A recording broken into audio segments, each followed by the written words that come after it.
You belong on every ground your feet grace, so don't ever feel out of place. Take up space and belong. This earth is your birthplace. Hey loves, welcome back to the Central Genius channel. In this video, I am going to do a deconstruction of the movie The Wood. The purpose of me doing deconstruction videos is pretty much to point out the toxicities and problematic things that are shown in media, especially black media, that perpetuates things that are harmful to us when it comes to relationships. For instance, player culture, the idea that marriage is a prison sentence, and things like that, you know, promoting struggle love and just creating these like stereotypical people through the characters or whatever. So I want to deconstruct romance movies to, one, point out a lot of the harmful and toxic things that they put into the media, and we look at it, we consume it, and a lot of the times life imitates art imitates life, but they continue to perpetuate things that are harmful to us in romantic relationships. And I wanted to start with the movie The Wood. My thoughts are based off of questions that guideline questions that I asked myself about these movies, and I'm pretty much just going to give answers to the questions. So when I edit, I'll properly put the questions on the screen, and then I'll go into explaining the answer or what I see in the movies. So I want to start by talking about the themes in The Wood.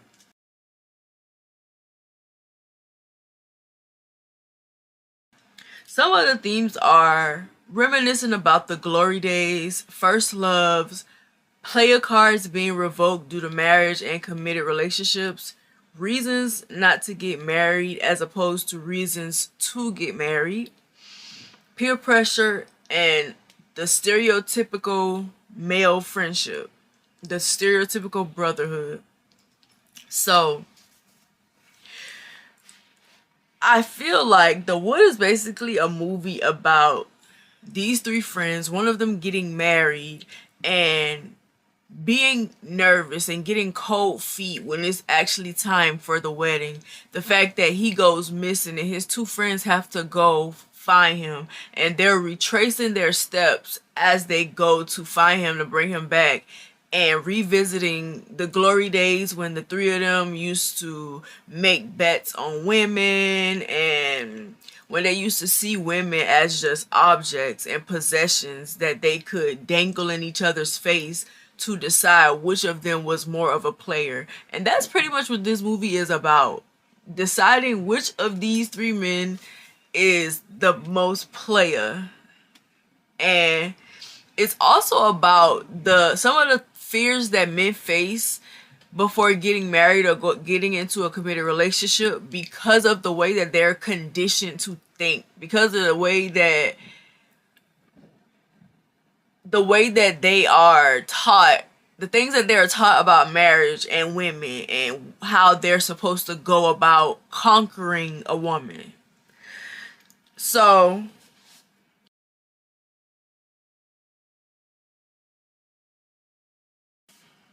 I definitely believe that this movie explores all of these topics well. When Roland experiences fear on his wedding day and gets drunk and goes to an ex house, he is basically self-sabotaging because he is nervous about marrying this woman that he decided to propose to. He has cold feet, so they go on a journey to revisit the past, to remember the days when they treated women like notches in their belts, when they were hormonal teenagers who only thought about sex and seeing how many girls they could get. So they always had these competitions about how many girls they could have sex with. They had this jar and everything, and everybody has to put $1 in it whenever they fail, I think. Yeah. And the person who's able to get the girl to have sex with them first wins the money. The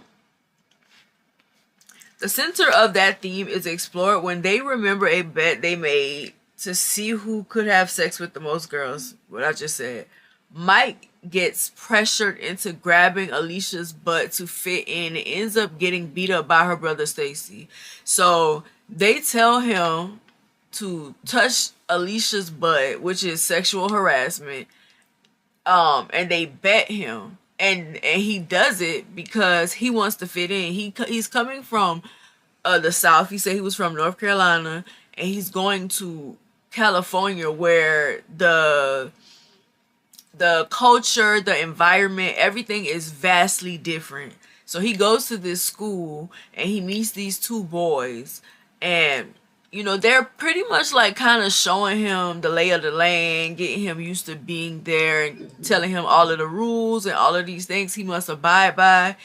And they bet him to touch Alicia's butt, and he does it. And Alicia tells him, I am going to tell my brother on you. After school, my brother is going to beat you up. Rightfully so, because I would have did the same thing.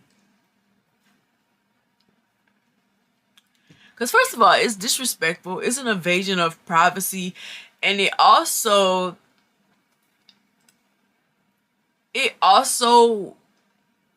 projects, or you're basically objectifying her body to make yourself look cool in front of your friends. It's actually weird, but it's something that actually happens in real life. So then we go to the toxicities that I see in the movie.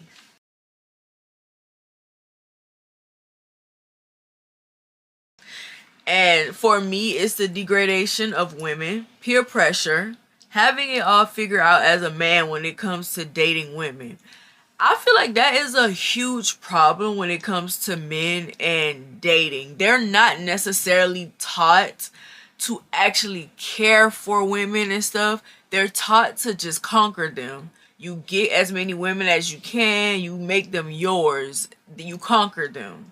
They're not necessarily taught how to value a woman, but they're taught how to conquer them. And as if you can get a lot of women, you can have sex with a lot of women, then you that nigga.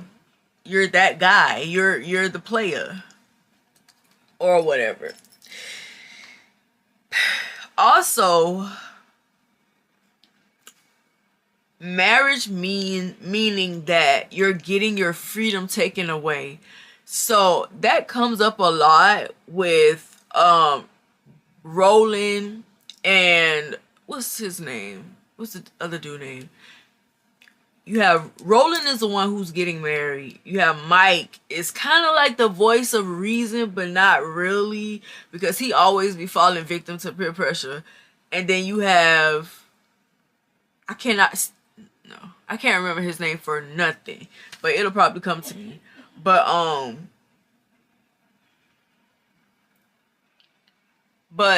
you have Roland who's nervous about getting married, and then you have the friend who's telling him that he shouldn't have done it anyway.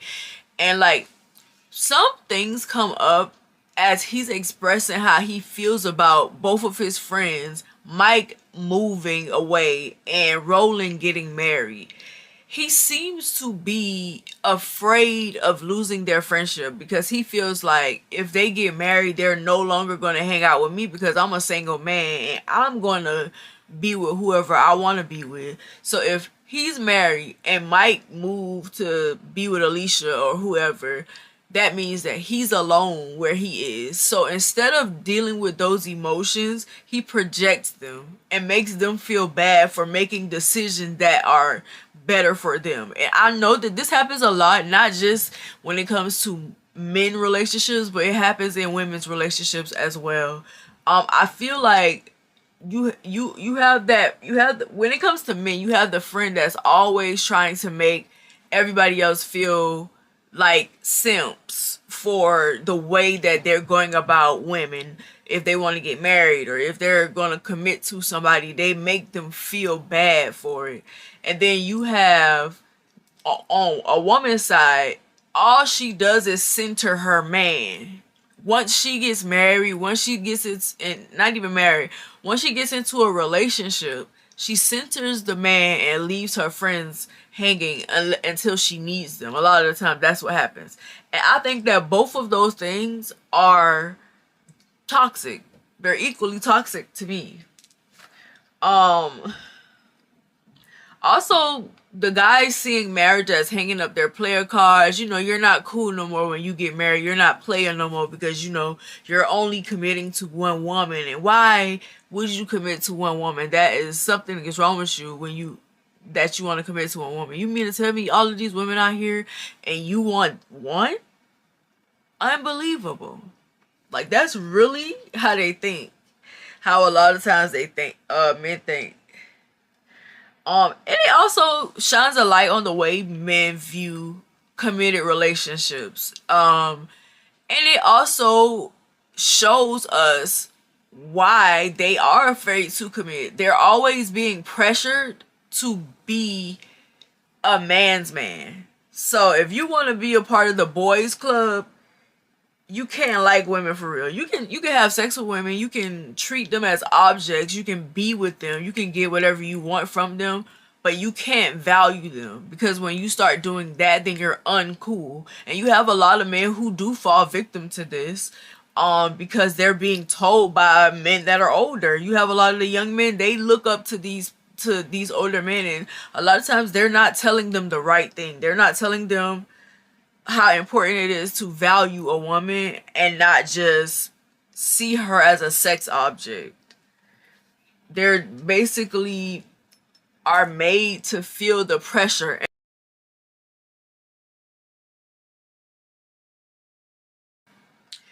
Then we go on to the issue of the movie.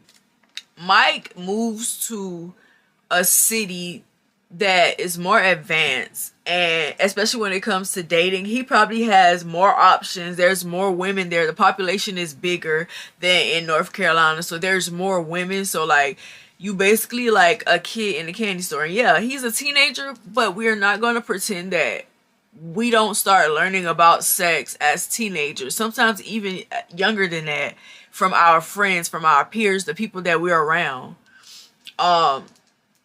He feels the pressure to be cool. And you could tell that Mike isn't used to approaching women because he's being coached by Roland and the other friend a lot of the time. He keeps falling victim to peer pressure to look like the man in front of his friends. And also, he doesn't have a father figure to guide him and teach him how to be a gentleman. He doesn't have a man around, a voice of reason to be like, you know, don't follow up your friends or whatever. He moved there with his single mother and his little brother. And he's trying to find his way as a man. You know, he's trying to become a man and he's looking for examples of what that is. And the only people that he's surrounded by is these two guys who are trying to coach him, like, this is how you're supposed to approach women, like, you should do this and you should do that. And so he's following that because that's all he really has to go by.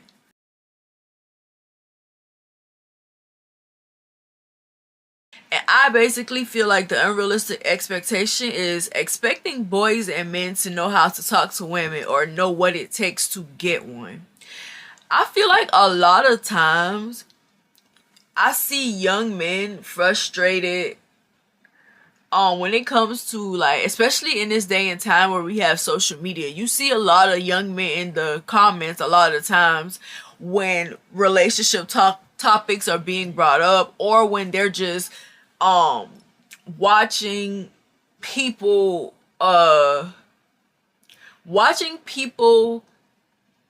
in relationships online. So they watch like all of this content and stuff that people are putting out, and so they're learning from it. But at the same time, I see a lot of young men frustrated a lot of times, and it comes out as anger and like they're bitter because you see these beautiful women that you want access to, but you don't know how to get that access because nobody taught you how to approach a woman or how you go about being respectful to a woman, or like I say, how to value a woman. So you don't have nobody teaching you. And I kind of feel like even women be expecting men to just know what to do in relationships. We expect them to know how to plan dates and stuff like that. We expect them to know what we want, what we're thinking. Some of us feel like we don't want to have to coach somebody into showing them how to love us, but they're not getting taught that though. Nobody is teaching them how the value of a woman, not just the value of a woman, but nobody is showing men that how to admire a woman. I feel like men don't necessarily admire women. They may like us, they may like our company, they may like what we can do for them, but they don't admire us a lot of times. A lot of times when you see them, and not everybody, but a lot of times when they're looking at women in these positions, let's say the rappers that they look up to and the girls that they date, a lot of times they be in the comments hating because they don't have what they feel like they need to get a woman like that. So instead of just working on yourself and figuring things out, you project your anger, your frustration with yourself because you don't have what you feel like you need to get that type of woman. And I do feel like there's a specific type of woman that men tell each other they're supposed to get. There's a hierarchy. The ones that, even though they say they don't like gold diggers, those are the ones that they usually want. They want those type of women. They don't got the money. They don't got the nice car. They don't got the mansion. They don't got none of this stuff to what they feel like they need to get a woman.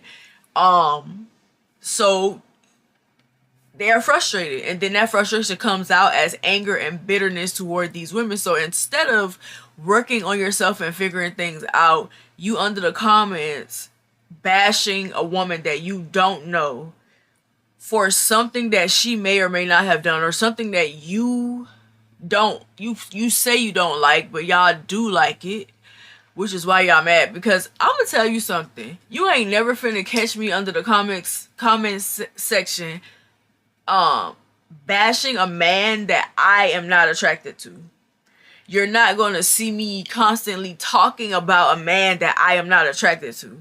If there's a certain type of man that I don't like, you're not finna see me. I'm not paying them no attention. So I always be confused because it's like, if you don't like that, why do you watch it all the time? Why are you always under the comments talking junk? Like, and I feel like the reality is a lot of them feel like they're never going to have what it takes to get the type of woman that, you know, and one of those issues is applying celebrity influencer standards to your regular life. Their standards do not fit your life. So when you are applying it to your life, the only thing you gonna be able to do is fail. Because you're not them. You're not in a space where they are. A lot of these women that y'all see and y'all be angry with because y'all think they're gold diggers, they're literally in environments with men who got money. So when they're speaking about how they feel about relationships, that's what it's coming from. It's not coming from the fact that, oh, this is how all women think. Nah, they in an environment with men who are willing to spend money on them. So they feel like, I know what it's like to be with somebody that's going to do that, so I expect that. But there's also women who don't care about that. There's also women who will accept you for who you are. There's also women that, you know, they care about your heart, the effort you put into the relationship and stuff like that. All of us are not like that. Just like I know all men are not the ones that I'm talking about. There are some good men out there. There are some voice of reasons out there. Sometimes they get ignored, but there are some of that out there, and I feel like we spend so much time paying attention to what we don't like that you don't even see what you like or what could be good for you or what you need in your life, because you're paying attention to what you claim you don't want. If I don't want something, I ain't looking at it. I'm not giving it my energy. So I'll understand that. But that's how it is. And I do feel like the media, the things that we consume, the things that we see, they do affect our perceptions of love, our perceptions of relationships, our perceptions of commitment, our perceptions of sex, and all of those things that go into dating and courting and being in a relationship. They do affect it. That's why I feel like you shouldn't be watching movies. You shouldn't even be on the internet looking at other people live their lives and thinking that that's real life. It's not real life for you. Maybe real life for them, but it's not for you. So why are you paying attention to it?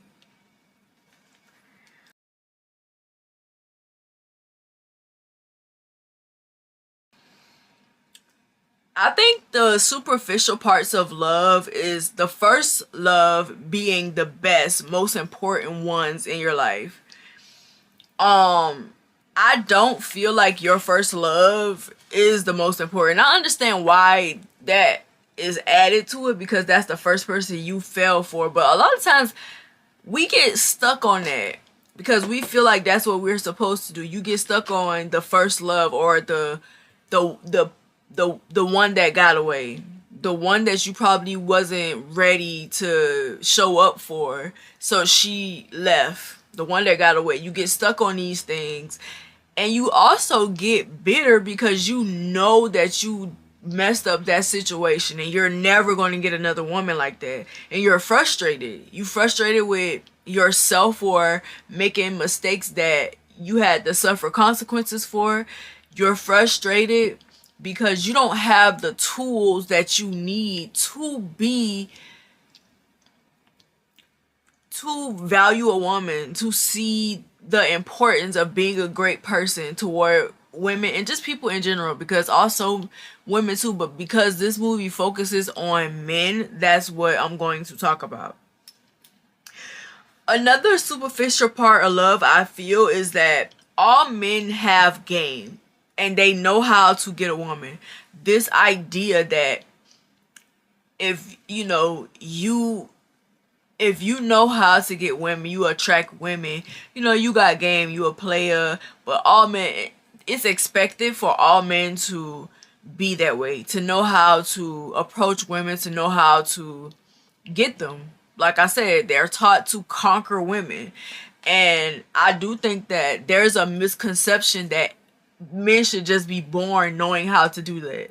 And that's not realistic, and it is superficial. Like, it's very superficial because it doesn't matter the way for you to you shouldn't be thinking about how to get a woman, how to conquer them. What you should be thinking is how to appreciate a woman. What can you do to benefit this person, this woman?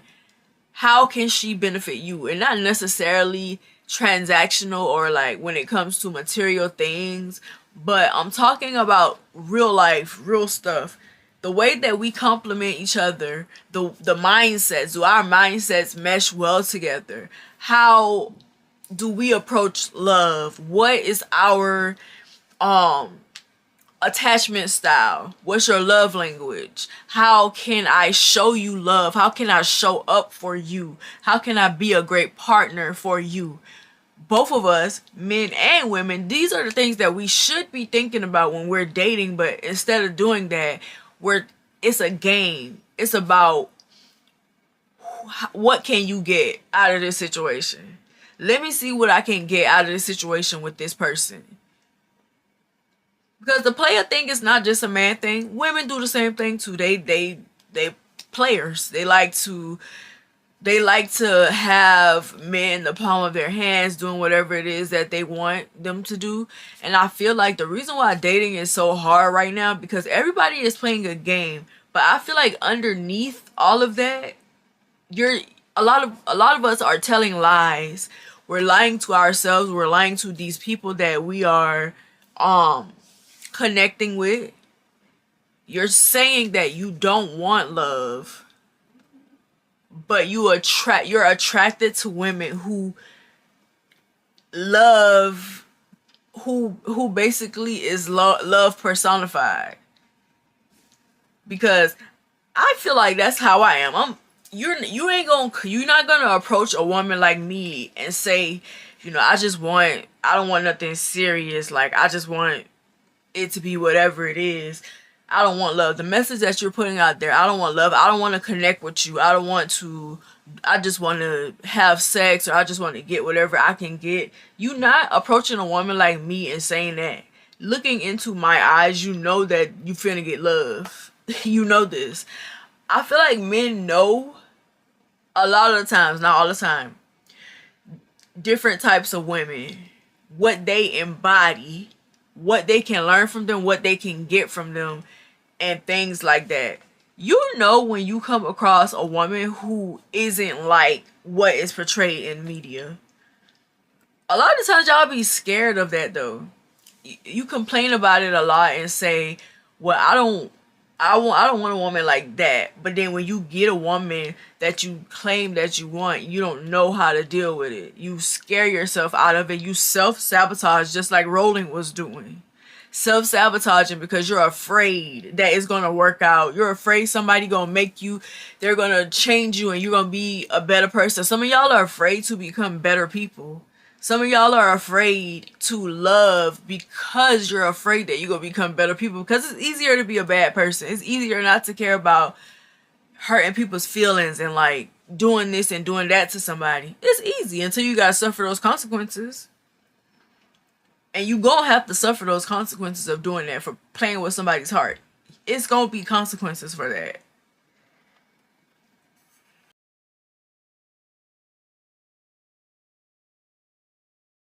And I feel like it perpetuates the narrative that marriage and committed relationships are the end of our freedom.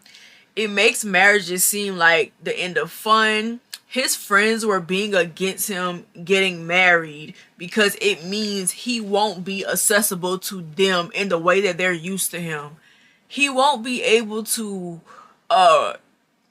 be your wingman. He can't take one for the team because he's married and he's committing himself to somebody and you feel some type of way about it. It makes it seem like being a player and chasing women is more fun than getting married and being with one woman, which you can have so much fun in a marriage if you choose the right partner. If you choose somebody who wants to work with you, it can be fun, but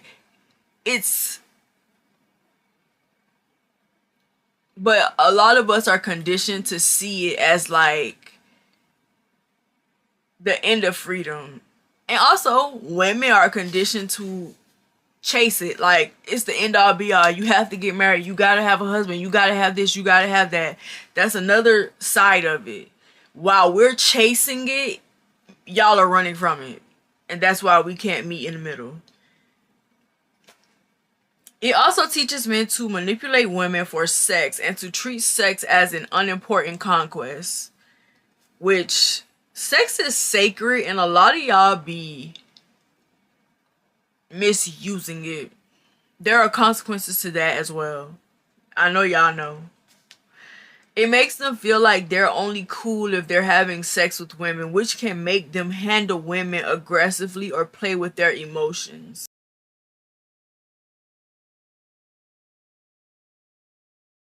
The things that are present is the fact that sex is more important than love. You see them putting it on this pedestal, like you have to have sex and you gotta do that. In order for you to be a man, in order for you to be a player, you have to have sex with these women. You gotta get them to let you lay them down or whatever. Like, and they do it in manipulative ways, pretending to like them, pretending to have feelings for them, and pretending that they're the only ones. There are unhealthy ideas around sex, showing men unhealthy ways to go about getting sex, making sex seem transactional. I give you something, you give me something. And to an extent, things are transactional in relationships because it should be give and take. But that's superficial, not the superficial stuff. It should be give or take, but like doing whatever you can to make a woman that you don't have feelings for, you don't love, you don't even like her. A lot of times y'all don't even be liking them, but you're willing to manipulate them to play with their feelings so that you can get what you want from them. And I feel like that this movie definitely perpetuated.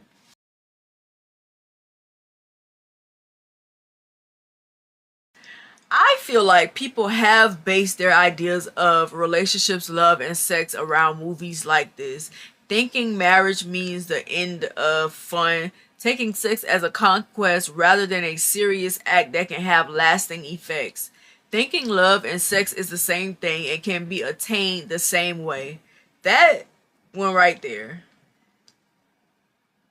Just because you're having good sex with somebody does not mean that love is present. It don't mean that love is present. Y'all are expressing emotional emotions. Even a lot of y'all like to make it seem like you can have emotionless sex. I don't believe it.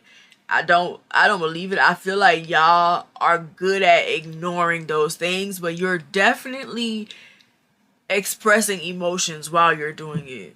Whether that be contempt, it could be hate. You could be having hate sex with somebody that you don't even like, but you are willing to do it because they're accessible. It's available to you. Um,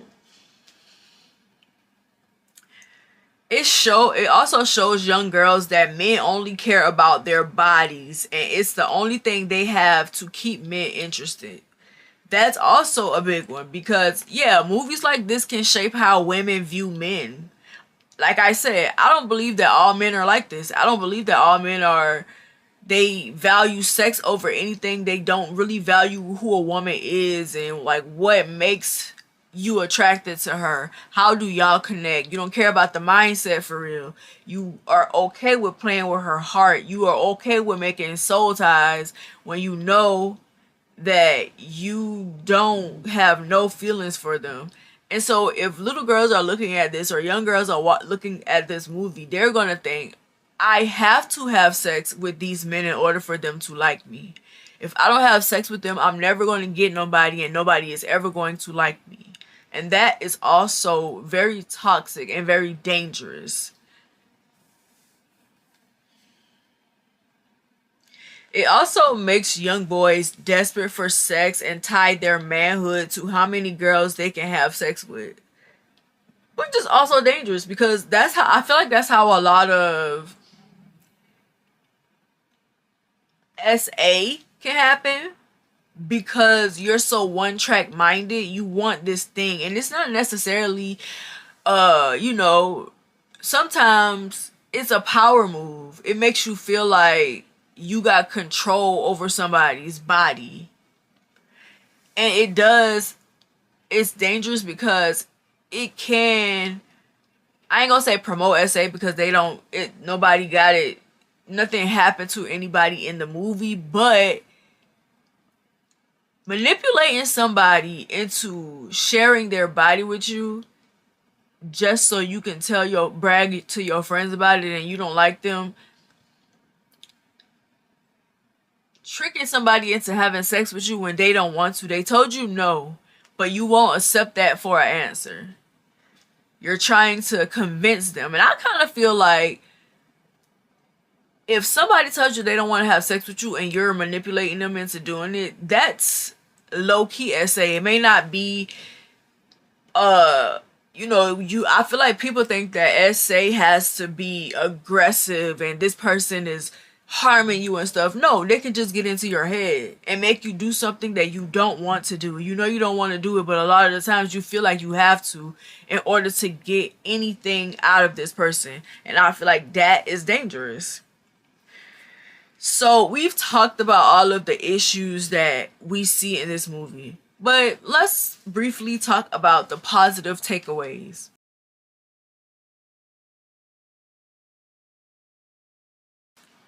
Mike's relationship with his mother. I love the way how gentle he is with his mother, the way that he shows her respect. the way that he knows he don't play with her. He's very loving toward her or whatever. I love their friendship, the way that um he connects with her. Even that moment when she caught him dancing with that teddy bear or whatever, and she pretty much just like laughed it off, like, what is you doing? She didn't make him feel bad for it.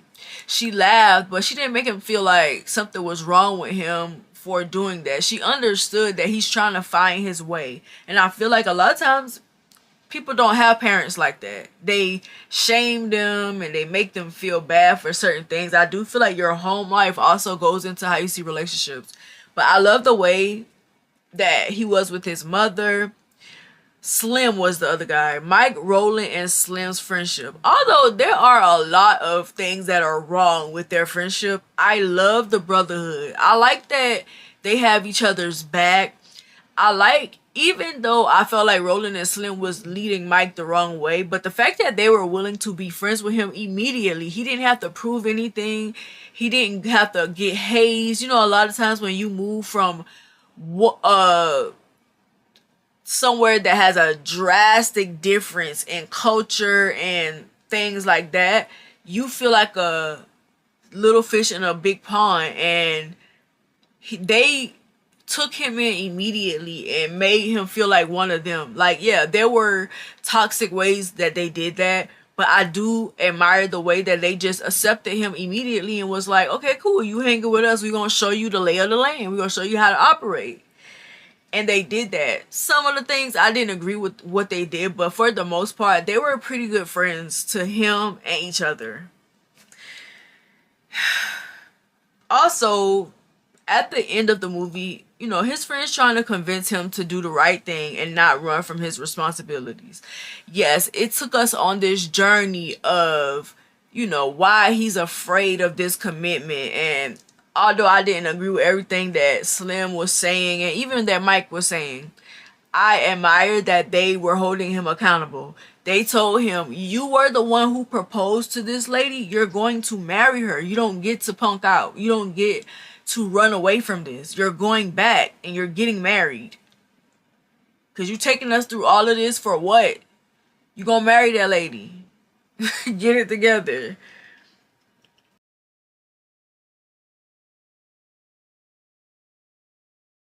And I feel like it does send the message that marriage sucks the life out of men, since they'll have to be with one woman for the rest of their lives. And being single and chasing women is more fulfilling and makes them more manly, or that's the norm. Like, why are you rushing to get married? Like, all of these women out here, you should enjoy them as much as you can instead of trying to settle down.